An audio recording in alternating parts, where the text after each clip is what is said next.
Ketegangan Irak dan Arab Saudi kembali meningkat, serangan rudal dibalas rudal.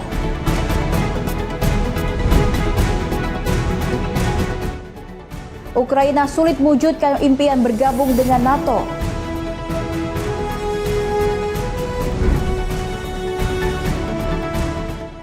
Niat Presiden Trump membangun ballroom mewah di Gedung Putih terganjal putusan pengadilan. Halo pemirsa, selamat datang di Mata Dunia, program yang mengupas berita dan peristiwa global dari berbagai belahan dunia. Saya Lydia Junita akan menemani Anda selama 30 menit ke depan. Kita awali dengan berita utama.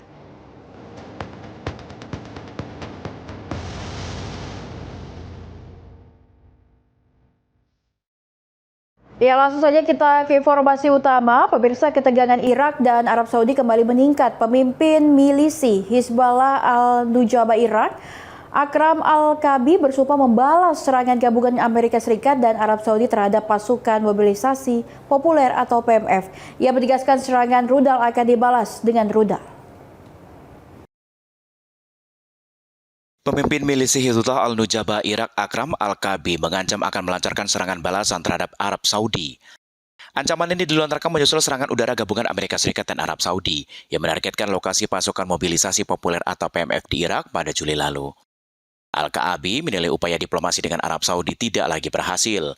Ia menyerukan respon militer sebagai balasan atas serangan terhadap PMF. PMF menyebut setidaknya 20 anggotanya tewas dan 32 lain terluka dalam serangan tersebut. Sementara Amerika Serikat dan Arab Saudi menyatakan serangan menargetkan milisi yang didukung oleh Iran. Kelompok tersebut dituding bertanggung jawab atas serangan terhadap pasukan Amerika Serikat dan infrastruktur energi Arab Saudi.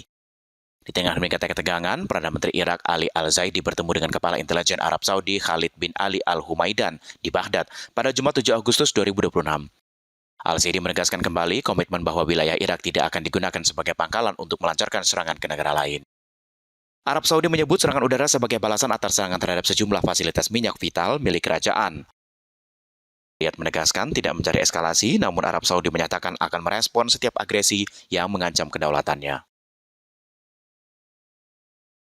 Ya, perang berkepanjangan Amerika Serikat melawan Iran mulai menggerus persediaan amunisi strategis Washington. Kondisi ini dinilai mempengaruhi perhitungan militer Rusia dan Cina, sekaligus meningkatkan kerentanan pertahanan Amerika Serikat di Eropa dan Asia Pasifik. Operasi militer Amerika Serikat melawan Iran selama lebih dari 5 bulan menguras ribuan rudal presisi dan sistem pertahanan udara. Sejumlah alutsista dan juga rudal pertahanan udara dialihkan dari kawasan Asia dan Eropa ke Timur Tengah. Kondisi ini memicu kekhawatiran akan menurunnya kesiapan militer Amerika Serikat.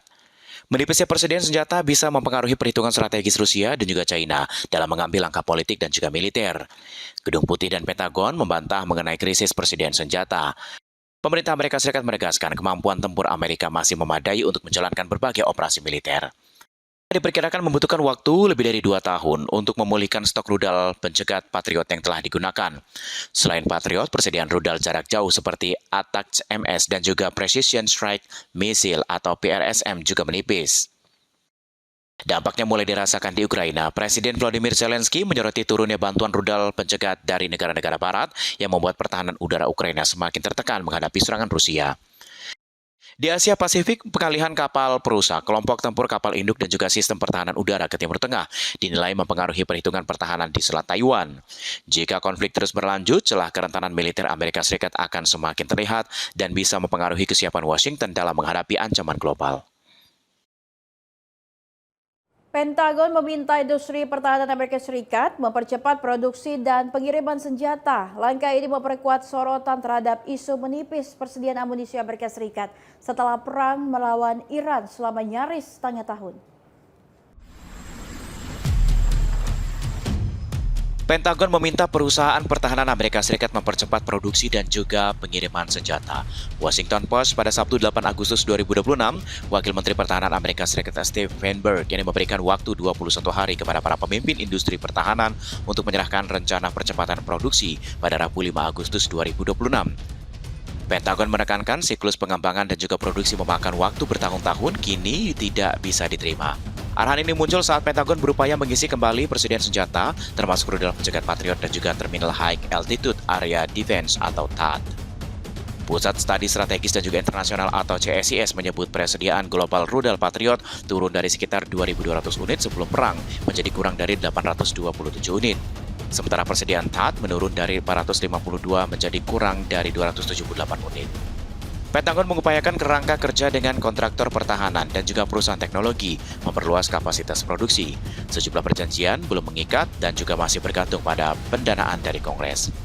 Pentagon membenarkan ada memo tersebut. Dokumen ini akan menjadi salah satu dasar penyusunan anggaran tahun fiskal 2028 yang akan diajukan ke Kongres. Upaya mempercepat produksi senjata bersamaan rancangan undang-undang pengeluaran pertahanan senilai 1,15 triliun dolar Amerika Serikat yang masih terhenti di Kongres. Kondisi ini beresiko memperlambat rencana Washington memperkuat basis industri pertahanan di tengah kebutuhan amunisi meningkatnya akibat konflik berkepanjangan.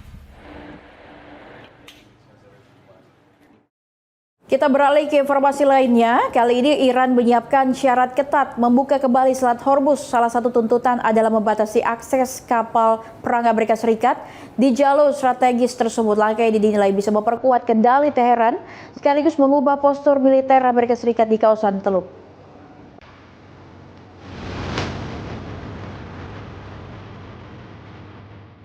Pemerintah Iran menyusun draft kesepakatan untuk membuka kembali Selat Hormuz. Salah satu syarat adalah larangan bagi kapal perang Amerika Serikat melintasi Selat Hormuz. Tuntutan ini muncul dalam perundingan Iran dan Oman yang berperan sebagai mediator. Teheran ingin mengakhiri dominasi militer Amerika di kawasan Teluk yang telah berlangsung selama puluhan tahun. Sementara Washington menegaskan tidak akan menerima pembatasan terhadap armadanya. Amerika Serikat menuntut jaminan kebebasan navigasi serta menolak pungutan biaya untuk melintasi Selat Hormuz. Sejumlah tuntutan Iran lain mencakup pencabutan blokade dan juga sanksi, penarikan militer Amerika Serikat dari sekitar Iran, pembayaran ganti rugi perang, serta pelepasan aset Iran yang dibekukan. Teheran juga menuntut Amerika Serikat menghentikan serangan terhadap sekutu Iran di kawasan serta mengakhiri ancaman terhadap negara tersebut.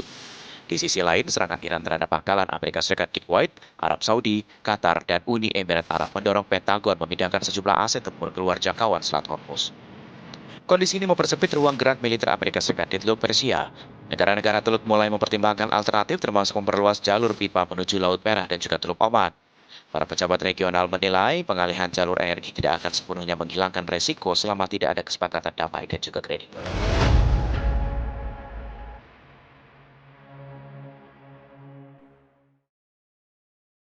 Dan informasi berita lainnya tentunya kami akan sajikan tentunya untuk Anda. Untuk itu tetaplah bersama kami di Mata Dunia.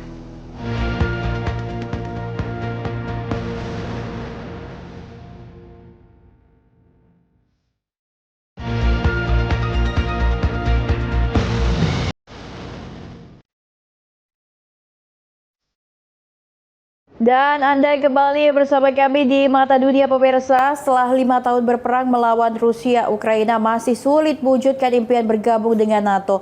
Mantan Panglima Militer Ukraina, Valery Zaluzhnyi, menilai militer Ukraina belum memenuhi standar teknologi dan strategis yang dibutuhkan aliansi. Impian Ukraina bergabung dengan NATO mendapat sorotan. Mantan Panglima Militer Ukraina Valery Zaluzhnyi menilai keanggotaan penuh Ukraina di NATO masih sulit terwujud. Zaluzhnyi kini menjabat Duta Besar Ukraina untuk Inggris menyampaikan pandangannya dalam pertemuan para Duta Besar Ukraina pada Senin 3 Agustus 2026. Menurutnya selama sekitar 12 tahun ia berupaya memastikan militer Ukraina memenuhi standar NATO. Namun hingga kini masih terdapat kesenjangan teknologi dan juga kapabilitas militer. Zaluzhnyi menilai Ukraina membutuhkan lompatan teknologi termasuk sistem pertahanan anti-rudal lebih canggih serta kapabilitas berbasis ruang angkasa. Ia juga menyebut wacana keanggotaan Ukraina di NATO selama ini terus berulang, namun belum diiringi oleh realisasi nyata. Padahal keinginan bergabung dengan NATO dan Uni Eropa telah dicantumkan sebagai tujuan strategis dalam konstitusi Ukraina. Pemerintah Ukraina kini lebih realistis. Kiev menyadari keanggotaan tidak akan mudah didapatkan karena membutuhkan persetujuan seluruh negara anggota NATO. Pernyataan Zaluzhnyi juga menunjukkan pada perbedaan pandangan di kalangan elit Ukraina dalam menjalankan perang melawan Rusia. Zaluzhnyi dicopot dari jabatan Panglima pada 2024 setelah terjadi perbedaan pendapat dengan Presiden Volodymyr Zelensky mengenai strategi perang. Sementara Rusia sejak awal menentang keras rencana Ukraina bergabung dengan NATO dan menjadikannya salah satu alasan utama dikemukakan Moskow mengenai invasi ke Ukraina. Kelompok Houthi di Yaman mengklaim melancarkan serangan drone ke fasilitas kilang minyak Saudi Aramco di Jizan, Arab Saudi. Serangan sebagai balasan atas gempuran drone Arab Saudi ke wilayah Yaman. Kelompok Houthi mengklaim menyerang fasilitas kilang minyak Saudi Aramco di Jizan di Pantai Laut Merah pada Minggu 9 Agustus 2026. Juru bicara militer Houthi Yahya Sari menyebut serangan dilancarkan menggunakan drone dan juga mengenai sasaran. Houthi menyatakan serangan merupakan aksi balasan atas gempuran drone Arab Saudi ke wilayah Yaman Barat Laut. Klaim Houthi muncul tak lama setelah Kementerian Energi Arab Saudi melaporkan kebakaran di salah satu fasilitas kilang Aramco di Jizan. Tim pemadam kebakaran keamanan industri Aramco berhasil memadamkan api pada Minggu dini hari. Pihak Saudi menyatakan tidak ada korban luka. Riyadh tidak menyebutkan penyebab kebakaran secara spesifik. Fasilitas Aramco di Jizan pernah menjadi sasaran serangan Houthi pada Juli 2026. Aksi saling serang ini menambah kekhawatiran akan meluasnya konflik di kawasan. Gencatan senjata perang saudara Yaman berlangsung sejak 2022 semakin rapuh. Houthi sebelumnya mengumumkan blokade maritim terhadap Arab Saudi dan melancarkan serangan terhadap sejumlah kapal tanker milik Saudi di Laut Merah. Kondisi ini terjadi bersamaan dengan ketegangan di Selat Hormuz yang kini menjadi salah satu titik konflik utama dalam perang regional.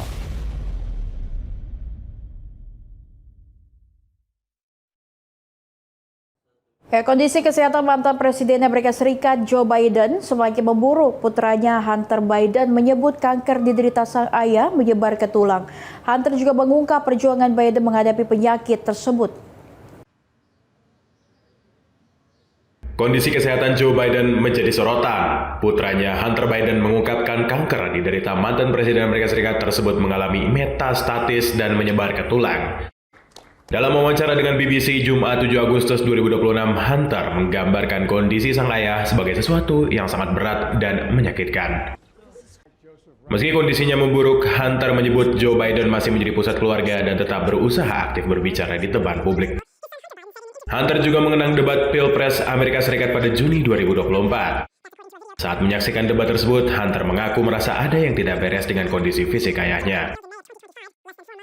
Awalnya, Hunter mengira penampilan Biden yang buruk disebabkan kelelahan akibat padat perjalanan dinas.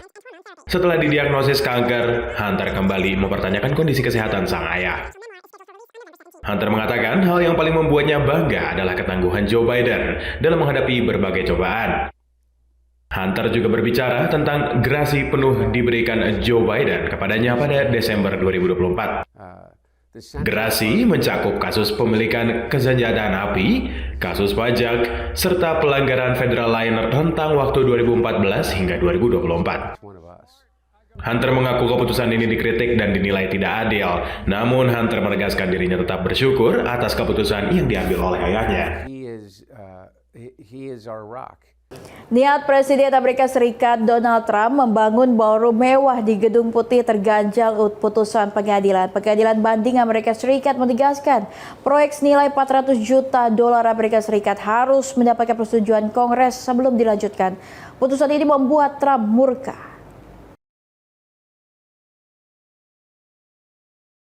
Proyek ballroom mewah di Gedung Putih kembali terhenti. Pengadilan banding Amerika Serikat menguatkan putusan untuk menghentikan pembangunan fasilitas tersebut. Sky News Jumat 7 Agustus 2026 melaporkan, ballroom seluas sekitar 8.360 meter persegi itu diperkirakan menelan biaya 400 juta dolar Amerika Serikat atau sekitar 7,1 triliun rupiah. Proyek ini dibangun di lokasi bekas sayap timur Gedung Putih yang telah diruntuhkan. Pemerintah dinilai memulai pembangunan tanpa terlebih dahulu mendapat persetujuan oleh Kongres. Putusan ini membuat Trump murka. Melalui platform Truth Social, Trump menyebut ballroom tersebut sangat dibutuhkan dan akan dibangun lebih cepat dari jadwal serta di bawah anggaran. Donald Trump juga mengklaim proyek tersebut tidak akan membebani pembayar pajak. Dirinya mendesak Mahkamah Agung Amerika Serikat membatalkan putusan pengadilan dinilainya tidak adil. Sengketa ini bermula saat pemerintah merobohkan sayap timur Gedung Putih dan langsung memulai pembangunan ballroom. Organisasi National Trust for Historic Preservation kemudian mengajukan gugatan untuk menghentikan proyek. Sebelumnya, Hakim Distrik Amerika Serikat Richard Leon telah 2 kali memblokir pembangunan. Ia menegaskan tidak ada undang-undang federal memberikan wewenang kepada Presiden untuk membangun fasilitas tersebut tanpa persetujuan Kongres. Meski menguatkan pemblokiran, pengadilan banding memberikan penangguhan selama 14 hari. Waktu ini memberikan kesempatan bagi pemerintah Trump untuk mengajukan banding ke Mahkamah Agung Amerika Serikat. But this is very nice. I want to be nice. But I'm building they wanted it for 100. Dan jangan beranjak kemana-mana pemirsa, karena Mata Dunia akan segera kembali tentunya sesaat lagi.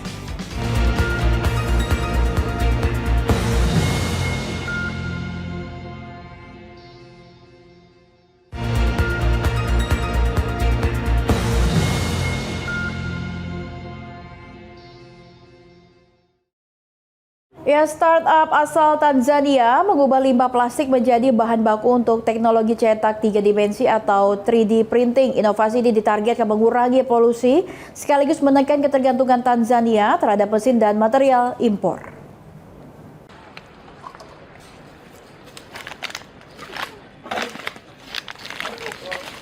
Di Dar es Salaam, Tanzania, limbah plastik selama ini menjadi masalah lingkungan, kini diolah menjadi material untuk 3D printing. Plastik bekas dikumpulkan, dicuci, kemudian dicacah sebelum diproses menjadi bahan yang dapat digunakan dalam mesin cetak 3 dimensi.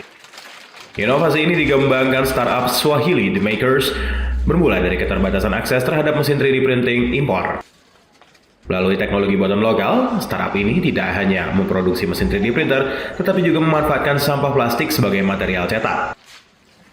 Pengembangan teknologi ini juga dimanfaatkan mahasiswa Dar es Salaam Institute of Technology untuk mengubah desain menjadi prototipe yang dapat digunakan. Swahili The Makers menargetkan produksi lebih dari 10.000 unit 3D printer, sekaligus mendukung daur ulang lebih dari 200.000 ton sampah plastik. Inovasi ini menjadi contoh pemanfaatan limbah menjadi teknologi, sekaligus membuka peluang bagi Tanzania untuk membangun industri manufaktur berbasis sumber daya lokal.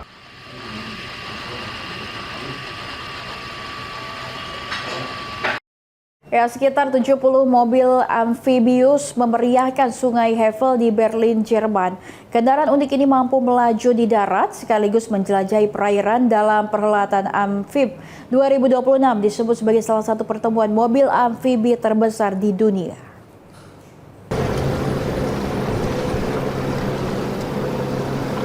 Sekitar 70 kendaraan amfibius tiba di Berlin Kladow, Jerman. Kendaraan ini menarik perhatian karena dapat berpindah dari jalan raya ke sungai. Para pemilik dan pengunjung mengabadikan momen saat mobil-mobil amfibius keluar dari sungai Havel lalu melanjutkan perjalanan di darat. Koleksi yang hadir sangat beragam, mulai dari mobil sipil, kendaraan rakitan sendiri, hingga kendaraan militer yang pernah digunakan pada era Perang Dunia Kedua. Di antara koleksi terdapat model Duke dan Ford GPA, serta sejumlah kendaraan amfibius dibuat di Berlin. Tak hanya kendaraan klasik era 1940-an, acara ini juga menampilkan mobil dari era 1950-an dan 1960-an hingga mobil modern. Amfib 2026 dihadiri sekitar 200 peserta dari 12 negara. Kegiatan berlangsung selama sepekan mulai 1 hingga 8 Agustus 2026. Pertemuan ini digelar komunitas internasional Les Amis de la Amphibie telah mengadakan pertemuan tahunan sejak 1987. Tahun ini menjadi kali pertama Berlin menjadi tuan rumah. Para peserta pun membuktikan bagi mobil amfibius saat jalan berakhir, perjalanan masih bisa berlanjut di atas air. Universitas Nasional Otonomi Meksiko atau UNAM mengembangkan video game terapeutik membantu pasien dengan gangguan gerak akibat kelainan saraf. Teknologi berbiaya rendah ini ditargetkan bisa memperluas akses rehabilitasi hingga ke rumah sakit di berbagai negara Amerika Latin. Gol, ahí está. Ah, sí. Ah, sí, sí, sí. Ah, sí, sí. ¿No estoy viendo de lado? Bermain video game tak hanya untuk hiburan. Di Meksiko, teknologi ini dikembangkan untuk membantu pasien memulihkan kemampuan gerak. Laboratory of Interactive Applications for Neurorehabilitation atau LANR di UNAM mengembangkan berbagai game terapeutik dengan latihan interaktif. Pasien dapat melakukan gerakan tertentu menggunakan kamera webcam, perangkat 3D cetak, hingga teknologi seperti Kinect dan Leap Motion. Pendekatan ini dinilai lebih terjangkau dibanding teknologi realitas virtual yang membutuhkan perangkat khusus dan berharga lebih mahal. Hingga kini, LANR telah mengembangkan 15 video game untuk rehabilitasi anggota gerak atas, mulai dari bahu, siku, pergelangan tangan, hingga keterampilan motorik halus. Laboratorium ini juga memiliki platform kognitif dengan 20 video game untuk melatih perhatian, daya ingat kerja, orientasi visuospasial, dan fungsi eksekutif. Salah seorang penerima terapi mengaku permainan ini membantu meningkatkan kembali sensasi pada bagian tubuhnya yang sempat kehilangan fungsi. Menurut peneliti, unsur permainan juga meningkatkan motivasi pasien untuk berlatih secara berulang. Hal ini dinilai penting dalam proses rehabilitasi. Saat ini, teknologi tersebut masih dalam tahap validasi klinis, termasuk untuk anak dengan cerebral palsy dan orang dewasa penyintas stroke. Peneliti berharap setelah bukti klinis terkumpul, teknologi ini bisa dikembangkan lebih luas dan digunakan di rumah sakit serta klinik di berbagai negara Amerika Latin. Pakistan merupakan negeri berdiri di atas dasar keislaman, menyimpan kisah panjang perjalanan Islam di Asia Selatan. Setiap wilayahnya menyimpan jejak sejarah yang memperkuat identitas Islam hingga saat ini.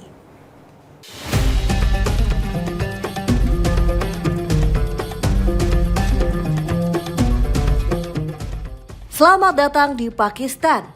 Terletak di jantung Asia Selatan, Pakistan menjadi satu-satunya negara modern berdiri atas dasar agama Islam.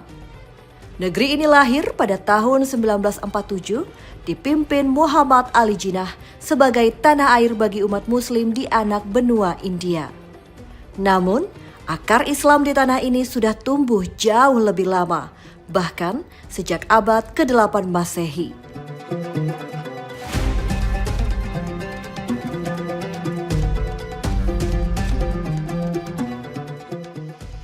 Islam pertama kali masuk melalui wilayah Sind ketika Panglima Muhammad bin Qasim menaklukkan kota Debal pada tahun 711 Masehi.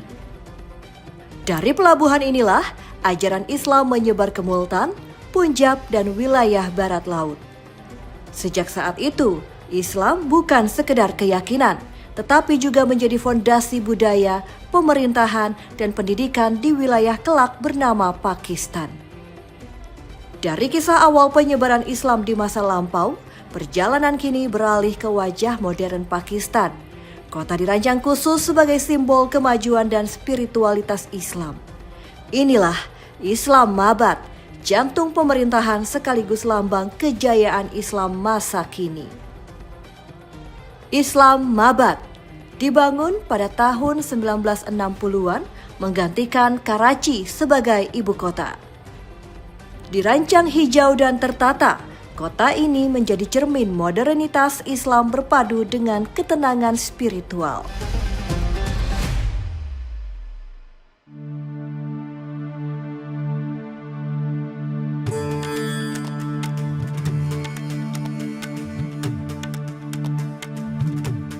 Disinilah berdiri megah Masjid Faisal, hadiah dari Raja Faisal bin Abdul Aziz dari Arab Saudi. Merupakan masjid terbesar di Pakistan dan simbol persaudaraan Islam dunia.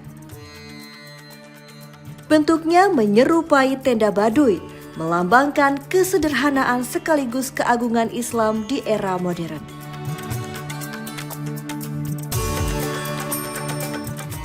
Jika Islamabad mencerminkan Islam modern tertata, maka di barat laut kita akan menemukan wajah Islam lebih tua, yaitu kota menjadi saksi pertama Islam masuk ke daratan Asia Selatan.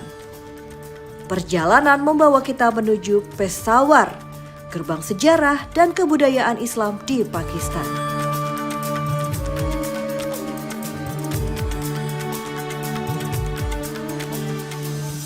Peshawar terletak di dekat Khyber Pass, jalur legendaris menghubungkan Asia Tengah dan anak benua India. Peshawar adalah kota tua pernah menjadi pusat penyebaran Islam. Para pedagang, ulama, dan penakluk Islam melintasi jalur ini membawa dakwah dan ilmu pengetahuan. Hingga kini, suasana Islam terasa di setiap sudut kota, dari masjid kuno, aroma rempah, hingga pasar kisah Kwani Bazar, tempat kisah dan syair Islam terus hidup dari generasi ke generasi. Dari kota bersejarah di barat laut, langkah kita berlanjut ke selatan menuju Karachi, kota pelabuhan terbesar sekaligus saksi lahir Republik Islam Pakistan. Disinilah perjuangan umat Muslim mencapai puncaknya pada tahun 1947.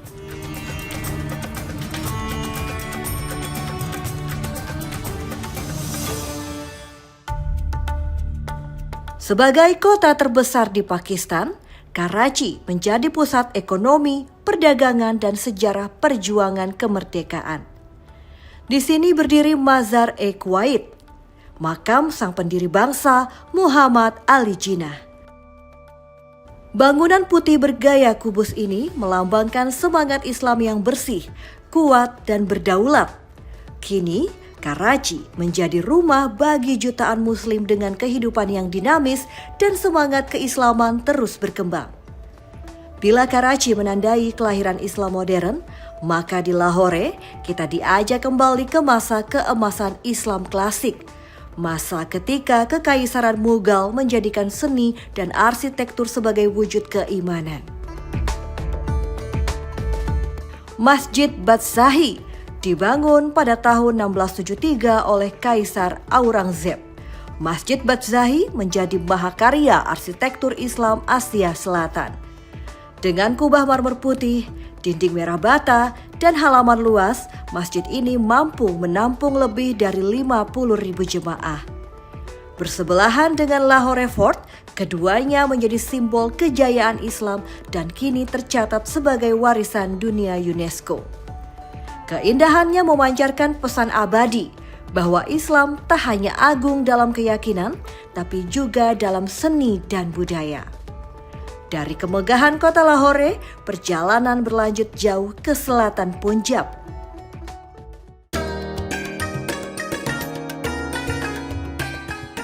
Di tengah hamparan pasir Kholistan, berdiri kokoh, benteng raksasa menjadi saksi kekuasaan Islam masa lampau. Derawar Fort.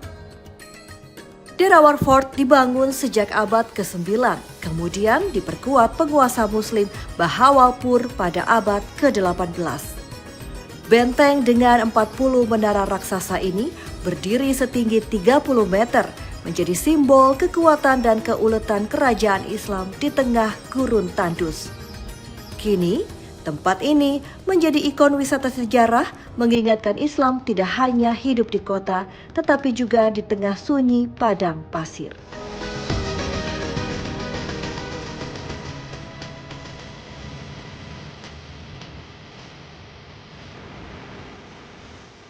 Dari Islamabad yang modern hingga Peshawar penuh sejarah, dari Lahore yang megah hingga Derawar Fort di padang gurun, Pakistan memperlihatkan satu hal yang sama, yaitu Islam hidup dalam setiap jengkal tanah dan napas masyarakatnya. Negeri ini menjadi saksi perjalanan panjang Islam terus berkembang dari masa lalu, kini, hingga masa depan.